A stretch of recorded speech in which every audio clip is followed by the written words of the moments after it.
gjitha këto janë kalkulime të votave, janë prekje sentimentit të shtresës së qytetarëve, shtresave të qytetarëve, pavarësisht mesme ose tull,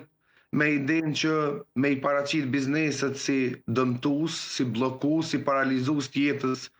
në vend, realisht është vetë ky individ i cili tash e sa kohë po e bllokon situatën politike në vend duke mos arrit me gjetë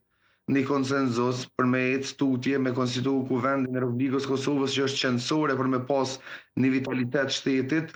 dhe kur ti del dhe i paraqet bllokues bizneset, e në anën tjetër je duke blloku tash 24 seanca, jemi në seancën e 25 me radhë që po shkojmë, kur për 20 që nuk po pritet realisht ndonjë rezultat i ri, do të kemi edhe seancën e radhës e cila nuk do të zgjidhë nuk do të ketë besoj diçka të re, fatkeqësisht, dhe kur ti për gjithë këto muaj me radhë nuk po arrin me zhblloku jetën politike, si ka mundësi me i paraqit bllokues të tjerët kur krejt çka po bojnë është po kërkojnë një mundësi për me vazhdu me operu në mënyrë që mos me u dëmtu dhe mos me rreziku ekonomia